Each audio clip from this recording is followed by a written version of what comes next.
अब आपको 8वां क्वेश्चन है, वो ये कहते हैं the cost of fencing a circular field at the rate of 24 पर मीटर इज ₹5280। ये जो क्वेश्चन है आपको ये बताता है कि आपके पास में एक सर्किल है। फेंसिंग का मतलब है इसके चारों तरफ घिराई करी गई, किसी तरीके से हो सकती है, यदि कोई डेकोरेशन है वो किया गया, कुछ और करना चाहते हो वो किया गया।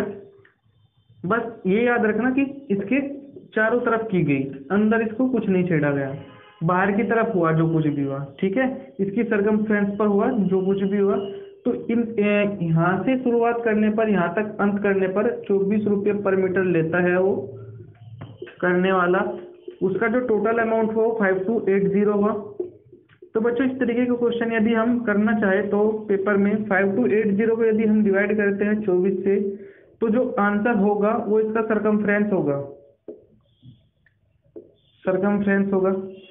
यदि हम 5280 को डिवाइड करते हैं 24 से, वो इसकी सरकमफ्रेंस देगी, ठीक है। आपको इसमें रेडियस पूछ रखा है, और जो आपकी सरकमफ्रेंस होती है वो 2πr के बराबर होती है क्या। तो 24 दूनी 48 बचा 4, 24 दूनी 48 220। यदि आप 220 को 2 × 22/7 × r करते हो तो 22 दूनी 44, पंजे 220, 7 पंजे 35 इक्वल्स टू r जो है इसकी 35 हो जाएगी। याद रखना, इस तरीके का क्वेश्चन को भूलना मत, आपके पेपर में जरूर पूछा जाएगा, बार बार पूछे जाते हैं पेपर में, ठीक है। अब आपकी बात आती है 9th क्वेश्चन की। 9th क्वेश्चन में ये बताया,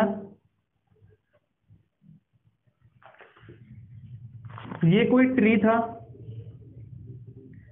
आंधी आई, तूफान आया, वो यहाँ से ब्रेक हो गया, ऊपर के हिस्से से ब्रेक हो गया, यहाँ से हुआ, यहाँ से हुआ, एक जगह से ब्रेक होता है, कहीं पर भी आप मान सकते हो। मान लीजिए वो यहाँ से ब्रेक हो गया। अब जब ब्रेक होगा वो यहाँ पर गिरेगा क्या, नीचे गिरेगा, नीचे की ओर गिरेगा।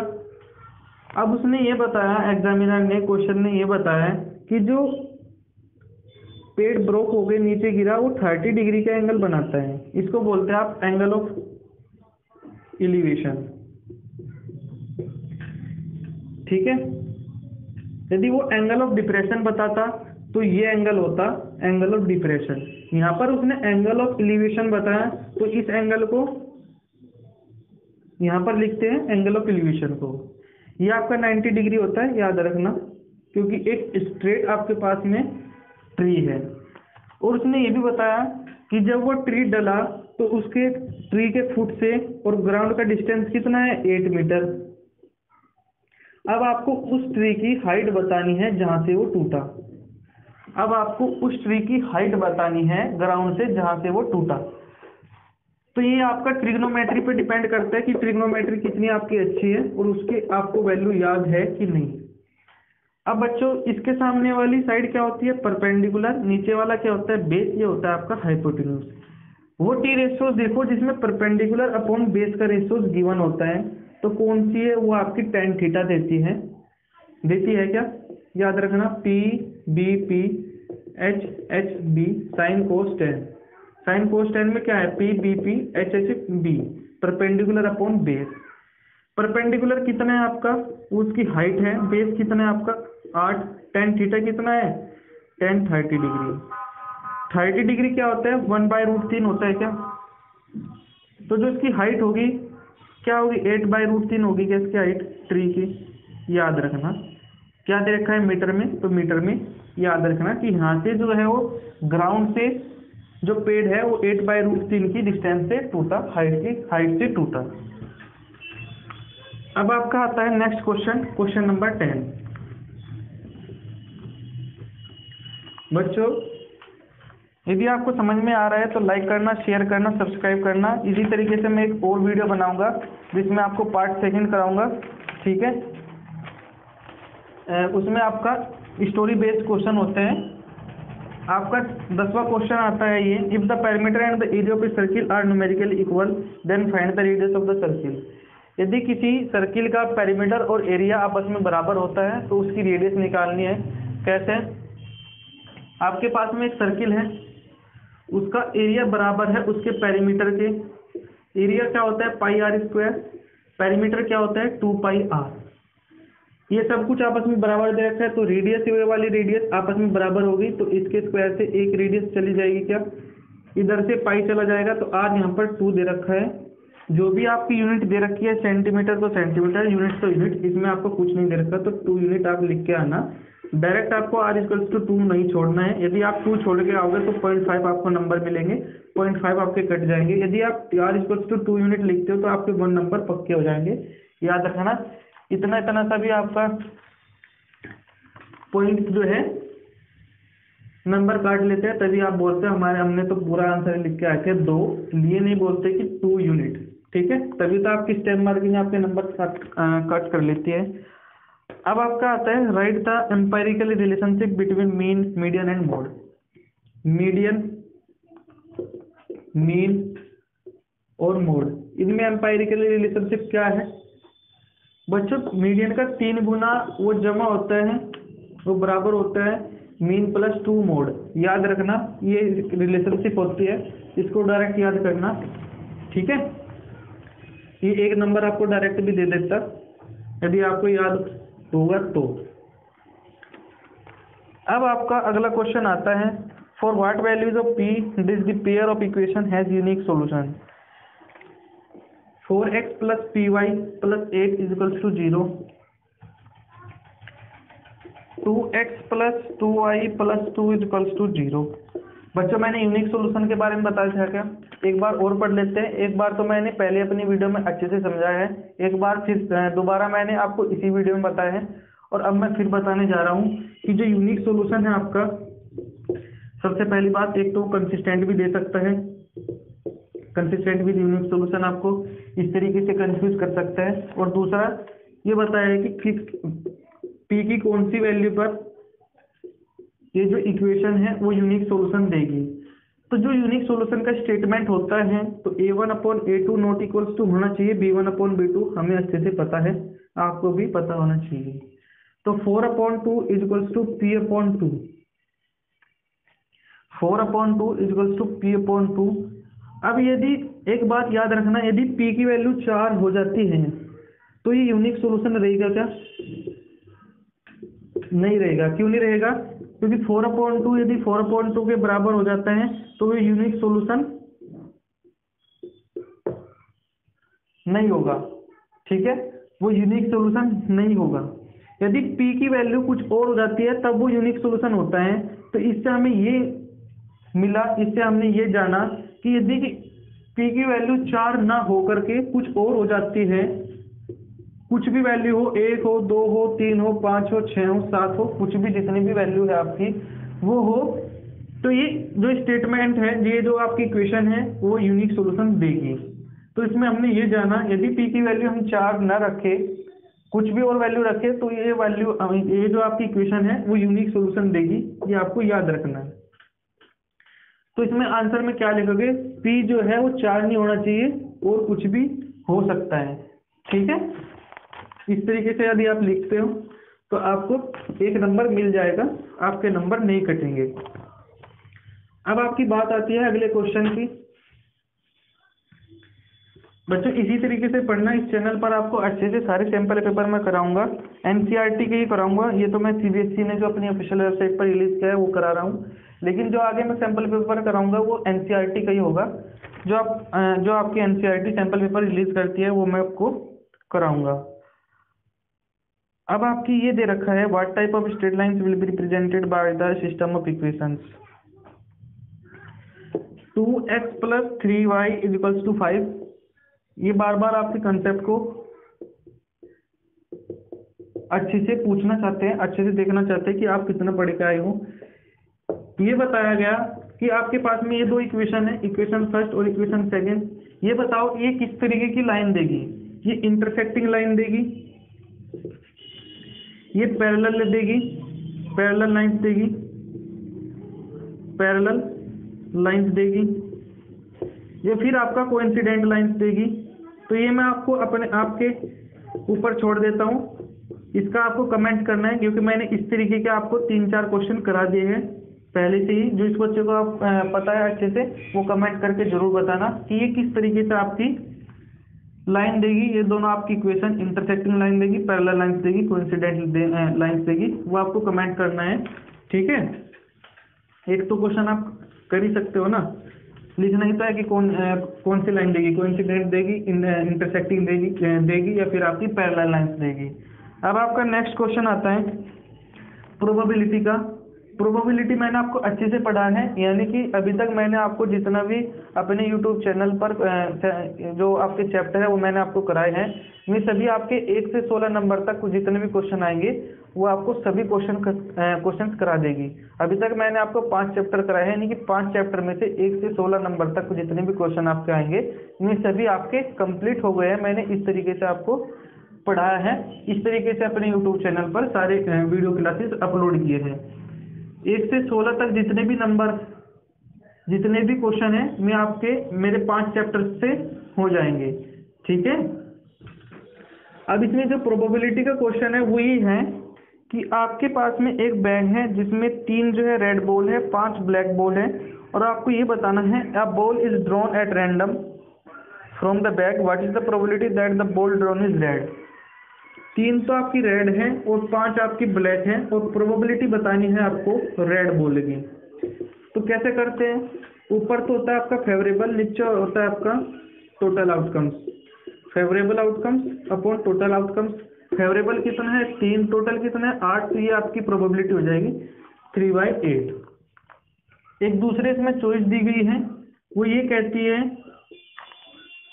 a die is thrown once, find the probability of getting a prime number। एक डाई है आपके पास में, उसको एक बार उछाला गया। डाई क्या होती है, लूडो की गिट्टी। डाइस क्या होती है, लूडो की जो गिट्टी होती है जिसमें आपका क्यूब्स की शेप में होते हैं 1 से 6 नंबर करके, ठीक है। 1 2 3 4 5 6, 1 2 3 4 5, इस तरीके से होती है क्या, याद रखना। तो इसमें प्रोबेबिलिटी बतानी है आपको प्राइम नंबर्स की। Find the probability of occurring prime number. तो टोटल आउटकम्स तो आपके पास में 6 हैं, 6 में से 1 जरूर आएगा, इतना ही पता है। प्राइम नंबर होते क्या है, 1 नहीं होगा, 2 होगा, 3 होगा, 5 होगा। तो टोटल आउटकम्स कितने हैं, फेवरेबल आउटकम्स 3, तो प्रोबेबिलिटी क्या होगी 1/2, याद रखना। इतना था आपका ये आंसर था। अब आपके एक क्वेश्चन है वो हाइट एंड डिस्टेंस पर है। बच्चों लाइक शेयर सब्सक्राइब जरूर करना, क्योंकि मैं आपको इतने अच्छे से सैंपल पेपर करा रहा हूँ और किसी चैनल पर नहीं मिलेगा। एक और मैं आपको बात बताऊंगा लास्ट में। अब power stands vertically on the ground a tower, power नहीं टावर, एक टावर है वो सीधा खड़ा है ग्राउंड पर, from a point on the ground which is 15 metre away from the foot of the tower, the angle of elevation of the top of the tower is found to be 60 degree. किसी दूरी पर जो top of the tower का angle of elevation है वो 60 degree है। आपको tower की हाइट निकालना है, बस इतना सा आपको दे रखा है। ये फिगर बना देना, ठीक है। जो आपका सॉल्यूशन होगा, आपको हाइट निकालना है और 15 मीटर दे रखा है इसका डिस्टेंस ग्राउंड से उसके एंगल ऑफ एलिवेशन तक का।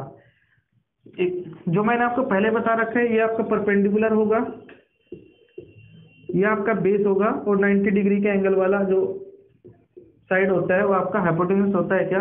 तो जिस भी टी रेशियोज में परपेंडिकुलर अपॉन बी आता है उसको आप लिख लेना क्या, tan थीटा आता है क्या। यहाँ पर tan थीटा कितना है 60 डिग्री, तो 1/√3, 1√3, ये 30 है, ये 45 है, ये 60 की वैल्यू होती है क्या √3। तो यहाँ पर जब आप परपेंडिकुलर, इसका हाइट होगा, बेस आपका 15 है, हाइट इसका √3 है, तो हाइट कितना होगा 15√3। इस तरीके से आपकी हाइट निकल जाएगी क्या इस टावर की, याद रखना। अब आपका जो लास्ट क्वेश्चन आता है वो भी मैं आपको कराऊंगा, वो मुझे ओरली पता है, ठीक है बच्चों। प्रोबेबिलिटी के बारे में ही है वो भी क्वेश्चन। वो ये कहता है, यदि मैंने आपको पहले क्लास पढ़ाई थी प्रोबेबिलिटी की, वो मैंने आपको पहले बताया था, यदि किसी इवेंट की प्रोबेबिलिटी है मान लीजिए 0.5, तो ना होने की प्रोबेबिलिटी कितनी होगी, वो भी 0.5 होगी। क्यों होगी? क्योंकि हमारी प्रोबेबिलिटी जो होती है होने की और ना होने की, वो 1 के बराबर होती है क्या, वही इसमें दे रखा है। यदि किसी इवेंट की प्रोबेबिलिटी आपको P दे रखी है और ना होने की प्रोबेबिलिटी P0 दे रखी है, तो उनका सम आपको बताना है, तो आपको 1 लिख के आना है, आपको आंसर मिल जाएगा। ठीक है। ये क्वेश्चन और कैसे पूछा जा सकता है? ऐसे पूछा जा सकता है, मान लीजिए यदि आपके पास में प्रोबेबिलिटी दे रखी है होने की 0.625 और आपको P0 बताना है, इस तरीके से भी आपको क्वेश्चन पूछा जा सकता है। क्यों पूछा जा सकता है? क्योंकि आप यहाँ पर कंफ्यूज हो जाओगे कि 0.625 कैसे करना है। कैसे करना कुछ नहीं है, आपको 1 में से घटा दोगे तो ये आपका आंसर आ जाएगा। कैसे घटाना है? 1,000,000.625 यदि आप घटाते हो, 10 में से 5 गया 5, 9 में से 2 गया 7, 9 में से 6 गया 3, तो ये आपकी प्रोबेबिलिटी जो है आ जाएगी ना होने की। तो याद रखना, इस तरीके से आपके 1 से 16 तक क्वेश्चन आते हैं एग्जाम बोर्ड में। ये आपका पार्ट ए है। पार्ट ए में सेक्शन फर्स्ट है, 1 से 16 क्वेश्चन आते हैं। एक क्वेश्चन 1 नंबर का, एक क्वेश्चन 1 नंबर का, 16 नंबर आपके यहाँ पर आपके पक्के हो गए मेरे 5 चैप्टर्स के थ्रू। ठीक है, यही क्वेश्चन आएंगे आपके पेपर में, केवल डिजिट चेंज होगी। ठीक है, लैंग्वेज चेंज होगी, कंसेप्ट यही रहेगा। 10 क्वेश्चन तो ये मानकर चलो कि इस तरीके से ही आपके पूछे जाएंगे, यानी कि अभी तक आपके 10 नंबर तो पक्के हो गए। ठीक है, तो याद रखना, यदि आप इतना ही पढ़कर जाते हो तो 10 नंबर ले लोगे 1 से 16 तक क्वेश्चन में ही। यदि आप और अच्छे डिटेल्स में पढ़ते हो तो मेरे चैनल के थ्रू आप पढ़ते रहना, मैं आपको बता दूंगा। आपके 1 से 16 तक जितने भी क्वेश्चन आएंगे वो आपको पहले से ही पता होगा कि कैसे कैसे एक नंबर में आपके क्वेश्चन पूछे जा सकते हैं, पूछे जाएंगे, वो मैं आपको इस चैनल के थ्रू अच्छे से बता दूंगा, समझा दूंगा। तो यहाँ पर आपके सेक्शन फर्स्ट आपका कंप्लीट हो गया है, पार्ट ए का। ठीक है, जो 16 नंबर का था, एक क्वेश्चन 1 नंबर का। अब बात आती है आपकी, मैंने पिछली वाली वीडियो में बताया था कि हमें जो है ट्रिग्नोमेट्री रेशियो कैसे याद करनी है, टी रेशियोज कैसे याद करनी है। बच्चों मैंने आपको पहले ही बताया था कि साइन की वैल्यू याद रखना 0 की, 30 की, 45 की, 60 की और 90 की। क्या क्या बताया था? साइन 0 की वैल्यू 0 बताई थी क्या, 30 की वैल्यू 1/2, 1/√2, √3/2 और आपकी 1 बताई थी क्या। बच्चों ये डायरेक्ट याद रख लेना, कोई पाम ट्रिक बता रहा है यूट्यूब पर, कोई कुछ और ट्रिक बता रहा है, उसके चक्कर में आप मत पढ़ना इस तरीके से कि इसको ये 0, इसको यहाँ पर 1 रखो, पहली डिजिट है तो 0 रखो, फिर ये दूसरी फिंगर आ गई तो 2 रखो, तीसरी फिंगर आ गई तो इस तरीके से रखो। तो ये बेफालतू के चक्कर में मत पढ़ना, इस तरीके का कुछ नहीं है, केवल आपको एक ये लाइन याद कर लेना और जब आपका प्रूफ आता है वो तो बड़ी क्लास में आता है। तो इस तरीके की कोई पाम ट्रिक नहीं होती है, ये कोई शॉर्ट ट्रिक नहीं होती। सबसे पहली बात, कोई ट्रिक्स नहीं होती, जितना आपकी प्रैक्टिस होगी वही आपकी ट्रिक होती है, याद रखना। 10th क्लास में कोई ट्रिक नहीं है, यदि ट्रिक लगा कर आओगे तो स्टेप मार्किंग आपके नंबर काट लेगी। ट्रिक लगती है आपकी कंपटीशन के एग्जाम में, कितना अच्छा आपने प्रैक्टिस किया है, कितना आप स्टेप जो है उड़ा सकते हो, कितना आप स्टेप बचा सकते हो डायरेक्ट आपको आंसर निकालने के लिए, क्योंकि वहां पर आपका टाइम कम होता है, स्कोर आपको ज्यादा करना होता है, केवल और केवल वहां पर ऑप्शंस होते हैं, वहां पर आपको स्टेप्स नहीं लिखने होते। तो डायरेक्ट आप जितना याद कर पाओगे तो वहां पर आपकी ट्रिक्स होती हैं, यहाँ पर आपको 10th क्लास में कोई ट्रिक नहीं होती। ठीक है, आपको जितना ज्यादा प्रैक्टिस करना है उतना करो, वही आपकी ट्रिक है अभी 10th क्लास में। तो यदि आप अपने स्टेप भी उड़ाते हो तो वो आपके स्टेप मार्किंग नंबर काट लेगी। तो अभी आप उस चक्करों में मत पढ़ो, ऐसे यूट्यूब चैनल से मत पढ़ो जो आपको ट्रिक्स बताती है। 10th क्लास में भी कोई ट्रिक नहीं होती, आपके स्टेप मार्किंग के थ्रू आपके नंबर कट जाएंगे। ठीक है, ये आपको एक एडवाइस थी, बाकी अपनी इच्छा, जैसे भी आप पढ़ते हो इस चैनल पर आपको अच्छे से कंसेप्ट समझने को मिलेगा, फिर आपकी ट्रिक बनती है जब हम प्रैक्टिस कर लेते हैं, वही आपकी ट्रिक है, कोई अलग से ट्रिक नहीं आती। ठीक है, तो यदि मेरा पढ़ाया आपको अच्छा लगे तो लाइक शेयर सब्सक्राइब जरूर करना। इसी तरीके से मैं आपको एक और सैंपल पेपर कराऊंगा कुछ दिनों में, इसका सैंपल पेपर तो मैं कंप्लीट कराऊंगा, फिर आपको एनसीईआरटी का एक सैंपल पेपर कराऊंगा। ठीक है, उसमें मैं ज़्यादातर आपको ज़्यादा क्वेश्चंस पूछूंगा, यहाँ पर कम कराऊंगा, कंसेप्ट ज़्यादा बताऊंगा। जैसे मैंने आपको बताया प्रोबेबिलिटी के बारे में, क्वेश्चंस तो मैंने कम कराए, लेकिन कंसेप्ट आपको अच्छे से बताया फिर से, ताकि आपको एक बार और रिवाइज हो जाए। ठीक है, इस तरीके से आपके क्वेश्चन और बन सकते हैं। मान लीजिए मैंने बताया कि प्रोबेबिलिटी होने की तो ये होती है और ना होने की ये, इनका सम 1 होता है। मान लीजिए प्रोबेबिलिटी होने की दे दी इस बार, ना होने की पूछ ली, या फिर डायरेक्ट पूछ लिया स्टेटमेंट प्रोबेबिलिटी होने की प्लस प्रोबेबिलिटी ना होने की संभावना, उन सभी का सम क्या होता है, तो आपको 1 याद करना है, वो 1 होता है। यदि किसी भी इवेंट का प्रोबेबिलिटी है 1, तो वो श्योर इवेंट होता है। वो कौन सा इवेंट होता है? Sure event. याद रखना इस तरीके से भी। श्योर इवेंट कौन सा होता है? यानी कि वो होकर ही रहेगा, वो किसी से नहीं रुकने वाला। ठीक है, तो thank you, like share subscribe जरूर करना। फिर मिलते हैं नेक्स्ट वीडियो में। ठीक है।